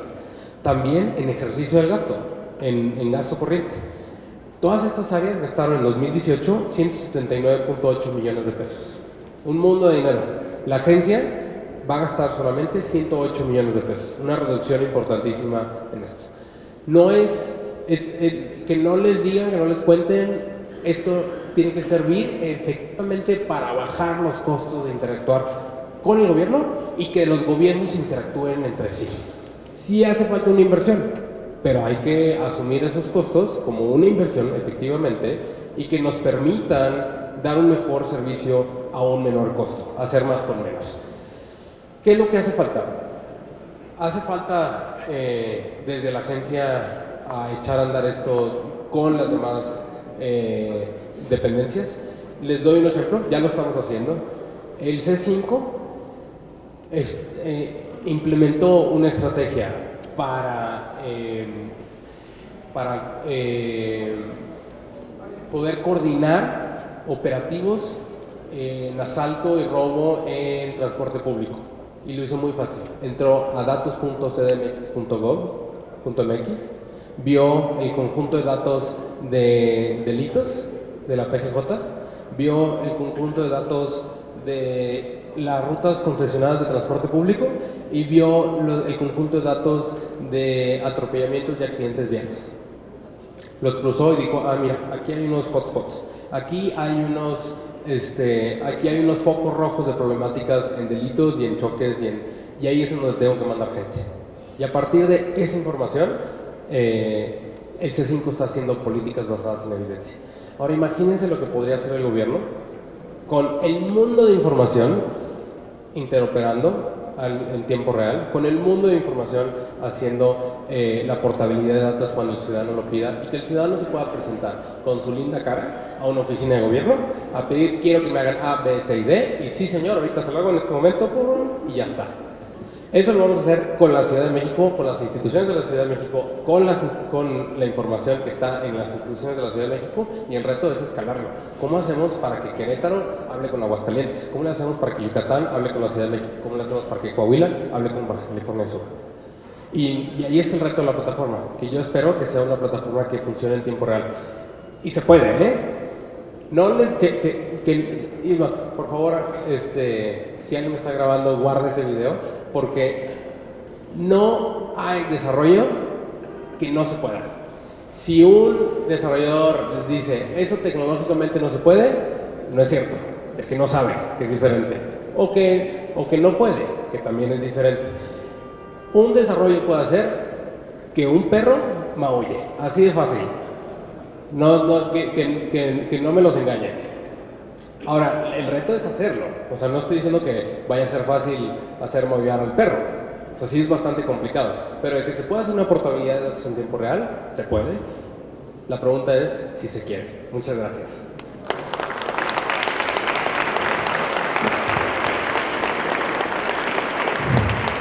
Pues muchísimas gracias. ¿Qué les dije? Que iba a estar de lujo este panel con la participación de quienes me acompañaron. La verdad es que la idea en este tema de la portabilidad se basa fundamentalmente en la idea de unificar información. Unificar información desde el punto de vista de transparencia nos facilita la rendición de cuentas, los archivos y todos los trámites de los que se ha hablado aquí. Siempre hemos dicho que para qué tantos papeles, para qué tantas tocadas de ventanilla, o sea, no, esas son tomadas de pelo, siempre lo hemos dicho. Unificarnos, la verdad es que nos ayuda mucho. Y creo que todos los que estamos aquí de las unidades de transparencia lo entendemos. Todos nosotros hacemos un trámite único, ¿no es cierto?, que facilita ese acceso a la información, que todavía se puede eficientar mucho. La verdad es que ese es un ejemplo de una ventanilla que funciona como tal, con todos sus defectos, pero que ha sido un buen ejemplo. Esto permite la fiscalización en tiempo real, cosa que también hemos dicho que sirve para cruzar el tema de anticorrupción. En la medida que limitamos trámites, en la medida que unificamos trámites, también rompemos con esos tramos de control y de corrupción que se generan en ese sentido. Esto de verdad reduce, como bien se dijo, costos, tiempos. La verdad es que las vías se unifican y a todos nos facilitan el trabajo de una mejor manera. He creído siempre en esto y me alegra muchísimo, y por eso pedí estar en este panel, porque creo que alguien lo supo decir como yo nunca pude. Gracias, porque de verdad creo firmemente en esto. Siempre que vi que había la posibilidad de unificar la información, inclusive a través de una ventana única que se generó en alguna ocasión, y ahora una plataforma que sirve, como coincido, debe tener información que nos sirva también para tomar decisiones, para utilizarla de muchas maneras, como ya bien ejemplificó él. Cuando se utiliza la información de todas las dependencias, se pueden implementar mejores servicios y se pueden tomar mejores decisiones con mejor planeación, con mejores políticas públicas al respecto. La verdad es que sí, me parece muy bien este tema, y la generación aterrizado a nuestra mesa, a manera de conclusión, la generación de bases de datos únicas que permitan a su vez bases de datos personales únicas para gestionar trámites y servicios y no andar cargando nuestro folder para lleno de papeles, de copias, de fotos y de una serie de cosas que se quedan por ahí arrumbadas, que después ni siquiera se archivan bien, que no se procesan adecuadamente. Eso la verdad es que ya no podemos estar en un trámite y en una gestión administrativa en ese sentido. Unificar bases de datos, sobre todo personales. Alguien decía hace algunos seminarios que no era necesario o que no era posible. ¿Por qué? Porque se tenía miedo al control o a lo que pasó alguna vez en el pasado, valga la expresión. Y eso es algo que creo que ya debemos superar, porque para eso existen ahora leyes que te permiten la protección de datos personales y el control, y evitar que tanto gobierno como empresas hagan mal uso de esa información. Por eso es que sí es factible que podamos transitar a bases de datos únicas y sistemas de interconectividad y operatividad. Por eso creo que el tema de la portabilidad en ese sentido cobra mucha relevancia, porque no se trata la portabilidad de que tengamos solo como ciudadanos la buena idea de llevarnos nuestra información a donde se nos antoje. Realmente la portabilidad ha funcionado, por ejemplo, en el sector privado, porque las empresas comparten sus bases de datos para generar muchísimas transacciones y muchísimas operaciones. En gobierno, esa es la novedad, como bien dijo el comisionado. En gobierno, el hecho de que se haya establecido la posibilidad de la portabilidad nos da también esta posibilidad de interoperabilidad que nos va a facilitar muchísimo, creo yo, la vida. No nada más es que yo se me ocurra venir por mi expediente y llevármelo, no, la idea es que realmente haya una posibilidad de compartir con una protección de datos adecuada toda nuestra información, de tal manera que no andemos cargando ese folder, nos podamos identificar libremente y podamos reducir esos costos y el tiempo y el dinero para cualquier trámite, y que realmente el gobierno se dedique a ser eficiente, no estar tratando nada más nuestra información o generando mecanismos que, lejos de eficientar nuestra vida cotidiana, nuestra vida diaria, nos la dificultan aún más. Creo yo que todo esto y la tecnología, como bien se dijo aquí, el uso inteligente y responsable, y aparte responsable de las TICs, es lo que ayuda muchísimo a que podamos lograr y transitar por esto.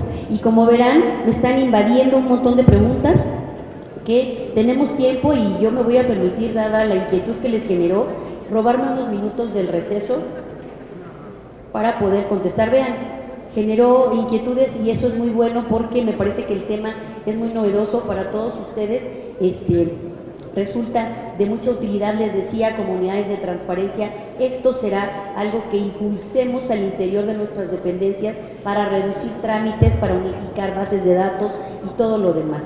Yo, como no fui invitada como ponente, sino como mero panelista, como moderadora de esto, lo único que quise fue hacer un breve resumen de todo aquello que siento que entendí y que la verdad me parece, les decía, muy novedoso. Le vendrá a dar también a nuestros mecanismos de transparencia, a nuestros mecanismos de evaluación, a nuestros mecanismos de verificación, le vendrá a dar una gran cantidad de luz para poder nosotros también, como órganos de transparencia, hacer mejor nuestro trabajo, implementar mejor todavía los mecanismos de protección de datos personales, y particularmente este tema de la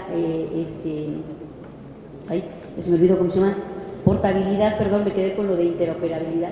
El tema de la portabilidad tendrá mucho que ver con esto, pero les decía, no para que se nos ocurra andarnos llevando nuestro expediente abajo del brazo, sino más bien para que se compartan bases de datos, para que realmente el gobierno se norme de tal manera que unifique todo esto de lo que estamos platicando. Me parece que este es un buen tema. Y bueno, pues les decía, voy rápidamente a leer, son muchas preguntas, voy a leer rápidamente las preguntas y a darles una oportunidad para que las respondan en tiempo. Sí tenemos tiempo, entonces podemos hacerlo porque además me parece que generó mucha inquietud y es importante comenzar a operar entre nosotros, ¿verdad? Dice una de las preguntas, ¿cuánto tiempo proyectan la unificación de las bases de datos? ¿Qué más se puede hacer cuando solicitan información, no se proporciona, la requieren de nuevo y no hay respuesta? Para el comisionado Oscar, ¿cómo se puede lograr? Ay, Dios mío. ¿Cómo le hacemos para poder entender la letra? ¿Cómo se puede lograr obtener información, pero localizar familiares en los estados por medio de las embajadas para reclamar derechos producto del abandono de personas adultas mayores en condición de olvido? Y pregunta al doctor Javier Ábrego.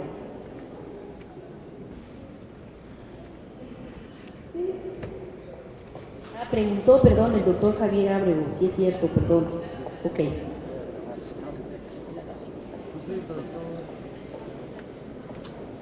Pregunta al... Híjole. Bueno, es para Javier. Dice, ¿cómo harán para que las instituciones que no forman parte de la administración pública local faciliten la información entre distintos poderes? Esa es una buena, pues la ley nos aplica a todos, pero bueno, sí, gracias. Otra, si el OCR que tiene el INE cuenta con la información que se espera detectar en esa identificación digital. ¿Se pueden cancelar los datos a petición del titular sin que haya concluido su temporalidad del tiempo que se puso en el sistema? ¿Cómo consideran a los analfabetos digitales en su propuesta? Yo creo que esta es para los dos, ¿no? Okay. Analfabetos digitales. Okay. Comisionado, ¿qué tan seguro y protegido estará esta transmisión de datos ante los riesgos digitales? Ante los virus, perdón, digitales. No estoy diciendo nombres por el tema de protección de datos, ¿eh? Para la Agencia Digital de Innovación Pública, la interoperabilidad implica costos y requiere un grado de homologación en tecnología para que la ventanilla única opere. ¿Será necesario que las dependencias del Gobierno de la Ciudad de México cuenten con equipos de cómputo actualizado o podrá operar en equipos, bueno, da las marcas aquí que por el nombre creo que son bastante viejos, operan en muchas dependencias? Para el maestro Guerra, ¿existen similitudes o son diferentes los elementos entre los efectos del derecho de cancelación y la revocación del consentimiento al tratamiento de datos personales? ¿Cómo se resolvería la responsabilidad de la transferencia de datos personales con la interoperabilidad entre las instituciones? ¿Qué tecnología o herramienta biométrica planean usar para identificar a los ciudadanos? Y finalmente, esto es una pregunta anónima, existen áreas muy delicadas de manejo de información, tales como el mostrar que existe un sitio de pornografía infantil en México. Ello inhabilita el acceso y manejo de información por ejemplo, de una base de datos. Híjole, la verdad no entiendo mucho de lo que dice aquí. Donde dice que han sido registrados niños, los cuales eventualmente fallecen, por lo tanto existe información correlacionada, por lo tanto no permite acceder a soluciones subsecuentes, su probable alimentación y obligación de su manutención, coligiendo. ¿Cómo acceder a este tipo de información si se quiere o desea solucionar este problema? Quiero entender que se trata de un tema relacionado con pornografía infantil y temas relacionados con niñas, entonces igual pues aquí lo podemos dejar para un análisis mejor este tema, ¿no? que es un tema también muy, muy interesante, ¿no? Entonces, les cedo de la voz, por favor, gracias. Voy a ser muy rápido, para dar la hora, para darle tiempo a Oscar Cuchinelli, que viene de Argentina a exponer. Nomás una cuestión que sí. La verdad podría ser interpretatismo real. Chistes como son los sujetos obligados. Los sujetos obligados se tardan 10 días para contestarle cuánto gana un empleado. 10 días.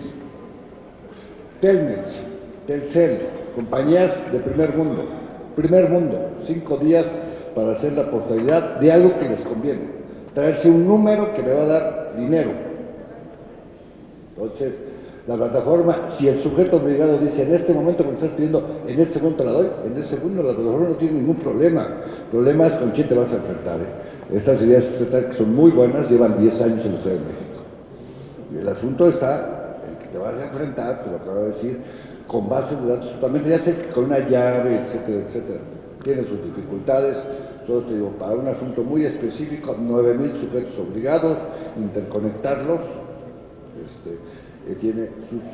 Yo sé que se podría, pues es un ejemplo de un país que no tiene nada que ver con México, ojalá, digamos, en ese sentido. Y ahora que hablaban de los analfabetas digitales, que obviamente todo este tipo de cosas, en términos de acceso a la información, lo que hemos hecho es que hay una línea telefónica, el 99.9, la gente tiene un teléfono en México, y a través del Telinay, a través del Telinfo, puede hacer solicitudes de información y solicitudes ARPA, para que no se meta en la plataforma, y lo que nosotros hacemos es capturarlas en la plataforma. Somos sus capturistas, es como la abuela que le pide al nieto que le mande el correo, eso somos, el nieto, nosotros, para poder dar servicio a poblaciones digitales. Y ese dato es buenísimo, porque esos datos que nos dan, 50% de los niños tienen acceso a Internet. Entonces, si vas a los sectores, digamos, que tienen más marginación, lo cual veo bien, el asunto progresivo y no regresivo, no solo impositivo, este tipo de medidas, lo más seguro es que los sectores sean los que están más alejados o que tengan más probabilidad. Sé que se habló también no solamente de lo digital, sino de analógico, etcétera, etcétera. Tiene, digamos, problemáticas, yo les deseo el mejor de los éxitos, pero sí sería bueno esperar otras experiencias en otros estados, Colima, etcétera, sobre este tipo de cuestiones, estados más pequeños, porque el registro de bases de datos, una cosa es juntarlas en gobierno abierto, es un problema, las sumo todas ahí, para hacerlas interoperables entre ellas y que se hablen, digo, entre oficinas no se hablan. ¿Tú sabes cómo los diputados de la Asamblea piden documentos a otra comisión? Vía solicitud de información. Yo le digo, ¿en serio? O sea, la Comisión de Presupuesto le pide vía solicitud de información a la Comisión de Gobierno de tal información. ¿Y sabes por qué no se lo pides tú al otro con un oficio? Porque no tiene un plazo para contestar, o no me contesta. Aquí cuando menos tiene un plazo. ¿Sí? Esos plazos se diera que tiene la ley para la portabilidad, estaríamos del otro lado. Digo, 10 días se tardan para preguntar. Si yo pregunto el sueldo de la comisionada, en 10 días me va a responder él. Tiene hasta 10 días, la ley podría hacerlo en ese segundo. Por eso la tenés que publicar, ¿no? Para que lo veas. Pero muchos tampoco lo publican, y bueno. La realidad es a veces muy adversa en ese sentido, pero de verdad, yo sé que esa es la tirada, hacia allá van. Sí hay países que lo han logrado, pero digamos, en ese sentido, nomás ve la tabla que sale de corrupción, ¿no? México 136, que me dices Dinamarca, el número 1, pues nomás que no somos Dinamarca, lamentablemente. ¿Qué pasa con una persona que hace una solicitud y no se le entrega, ni hace otra solicitud y no se la vuelven a entregar? Cuando se hace una solicitud, te entregue, no tenga la información, mete tu recurso de revisión inmediatamente para que el órgano te resuelva y les ordene al sujeto obligado, porque los dos son definitivas e inatacables, que te entreguen la información en ese sentido. En el Distrito Federal, de cada 100 solicitudes que se meten, se queja más o menos 4 personas. ¿Sí? Sí. Nosotros hicimos una encuesta, estamos en el Info, de cómo les respondía, y vimos que el 16% de la gente decía que la respuesta era mala o no la respondía. Eso quiere decir que solo 12% de las gentes o 12% no se quejaban, morían en el intento. Dicen, ya muere, si no me lo quieres dar. Pero hay que tener recurso, creer en el órgano garante. El órgano garante les va a defender su derecho a estar informados de lo que a ustedes les interesa. Existe similitud o diferencia entre los elementos, entre el efecto del derecho de cancelación y la revocación del consentimiento de tratamiento, no. En la revocación del consentimiento de tratamiento de datos sería la oposición. Me opongo a que le des este tratamiento. Poner el ejemplo, sí te dejo mi dato de mi teléfono, pero me opongo a que me estés llamando. O te dejo mi domicilio, pero me opongo a que mandes publicidad. En ese sentido. Es la oposición a un tipo de tratamiento de datos. Esa sería la revocación del consentimiento. Te quito, me opongo a tal tratamiento. ¿Qué tan seguro y protegido está la transmisión? A ver, lo que acabo de decir, por ese asunto, toda la plataforma tiene niveles de seguridad altos, los estándares internacionales. Porque aunque son solicitudes de acceso, mucha gente mete sus nombres, mete sus teléfonos, porque puede que la plataforma te da avisos vía SMS o te da avisos a tu correo, te manda información. Esa es información personal. En ese sentido, toda esa información está protegida con los estándares a través de la HTTP, etcétera, etcétera. Nosotros en Portería no vamos a hacer por el momento la transmisión, solo vamos a recibir la solicitud, y qué bueno que lo dejo aquí, son los sujetos obligados que se tienen con este tipo de políticas ponerse de acuerdo para... ¿Cuál es la plataforma? Si aquí está, la plataforma será parte de esa ventanilla única. En vez de ir a esa ventanilla físicamente, que sea electrónica, voy vía la plataforma, alguien de Aguascalientes, y le pido a la Ciudad de México, con esto que van a hacer, ¿sí?, que, digamos, mi archivo médico del Hospital Condesa, por favor me lo manden al ISSSTE de aquí de la Ciudad de México. Eso lo van a hacer ellos. Y la plataforma no va a ser portal, va a solicitar. Es como cuando nos piden información, nosotros no, la plataforma no tiene la información adentro. Ellos van, la buscan y la ponen, digamos, en ese sentido. Entonces, digamos, no va a haber tratamiento. Y es otra cuestión de todas esas bases de datos, me imagino que está trabajando el INFO con ustedes porque están manejando información que, digamos, sé que el tratamiento que les van a dar debe haber niveles de seguridad muy estrictos, digamos, en el manejo de esa información. Si, digamos, si el sector de salud de la Ciudad de México maneja información tan sensible, no sé, nosotros sabíamos más o menos de 1 millón de expedientes, 2 millones de expedientes, ya me imagino esta agencia que suma toda la información, o tiene acceso a toda esa información, expedientes médicos, concesiones, licencias, placas, registros escolares. Es el mundo de la información que debe estar totalmente resguardado con todos los niveles de seguridad, digamos, de ser posible, porque digamos, existen, digamos, peligros inminentes que esa información, no por ellos, sino por alguien por no tener, pueda ser mal utilizada con no con los fines para los cuales el inocente ciudadano la entregó para hacer un trámite de salud, un trámite escolar, un trámite de una licencia, etc. Esto de localizar, bueno, pues obviamente hoy en México lo que se está haciendo y se está impulsando mucho por el nuevo gobierno, por el que fue el gobierno de Alejandro Encinas, pero en otros estados, es el registro de desaparecidos en México, ¿sí?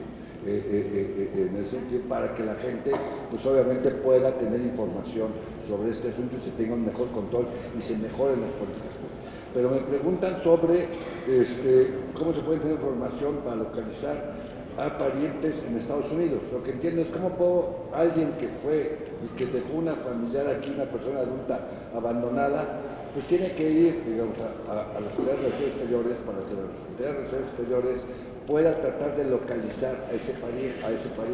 Pero aquí tenemos un problema.